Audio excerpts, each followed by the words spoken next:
So how do you lead a woman that's made you out to be a villain? How do you get through and talk to your wife who doesn't want to talk to you, doesn't want to talk about your problems, and maybe she's even having an affair and she's rewriting your history?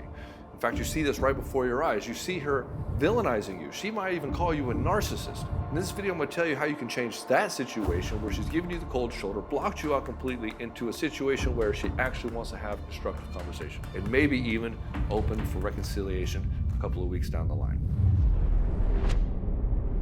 It's maddening to be in a relationship with a woman who sees nothing you do is right, who gives you no appreciation, no devotion, and she certainly doesn't desire you other than a consolation sex you might get once every couple of months. In fact, going into this place is a place of quiet desperation of the men that I work with every single day. I've worked with over 4,000 men successfully either get their marriages back or move on even more powerfully. And it's not a matter of if the guy is going to be successful. It's a matter of, can he apply the rules and principles herein inside of Soul Seducer? And in this video, I'm going to go even more deep into this. And so what is going on with you when you're in this place where she's villainizing you? And really what you want is you want her to look at your history as this most amazing thing. You want her to look at this history with you and look at the memories and say, this is my guy, this is my ride or die guy. In fact, we have so much history together. I appreciate him immensely. I desire him all the time, and I will do anything to keep peace and harmony in the home.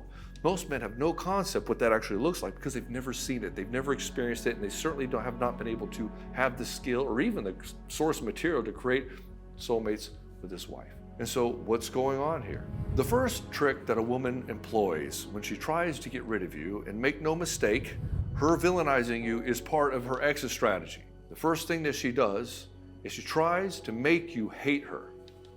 Okay, why would she try to make you hate her? Because then you'll break up with her. It's very simple.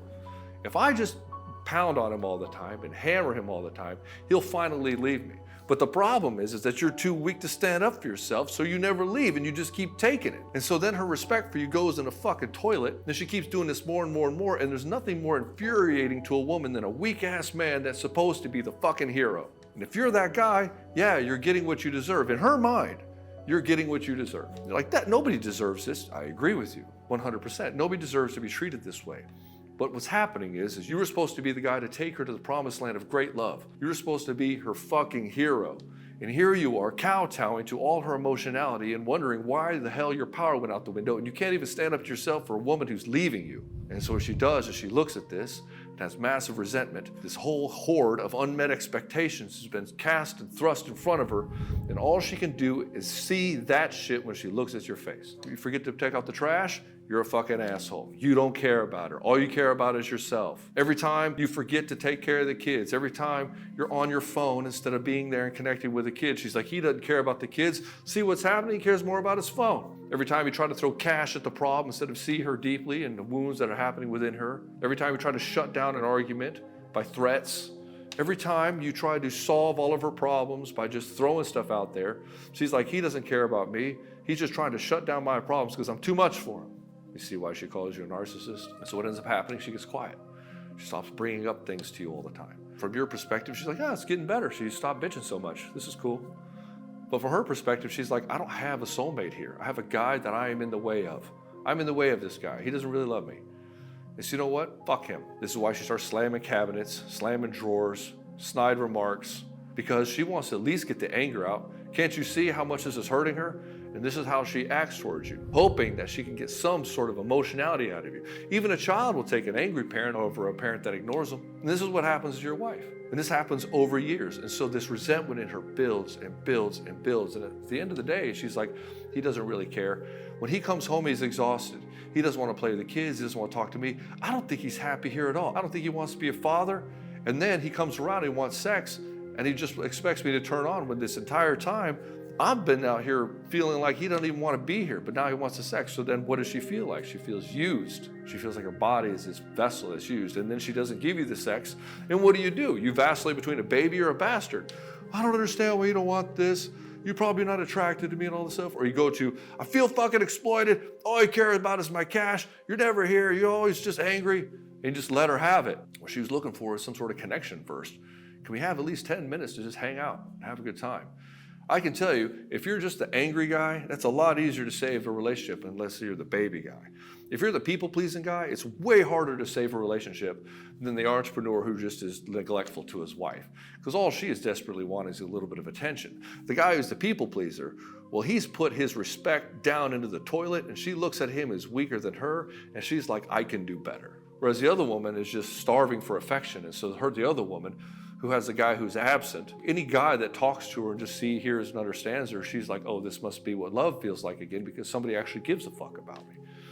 The guy who's a people pleaser, he gets her to this place where she just has so much contempt for him and his lack of any kind of masculine leadership for himself or his life that she's like, fuck this guy, he's never gonna change. And so she throws all this at you so that you'll break up with her. At least there you'll have a backbone and not put up with the bullshit.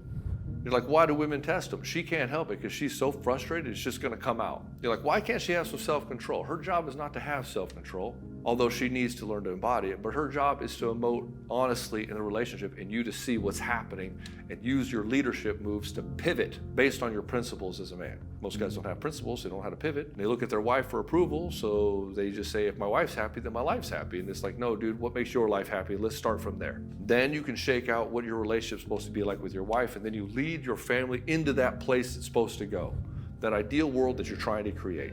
And if she's not willing to go there with you, that's okay, you'll just do it with the next one. Most guys aren't willing to do that. They're not willing to leave the relationship if it doesn't work the way it needs to work. And so this allows dysfunction to keep festering in a relationship. Happy wife, happy life soon becomes you get what you tolerate, and you tolerate a lot, so you get a lot of bullshit.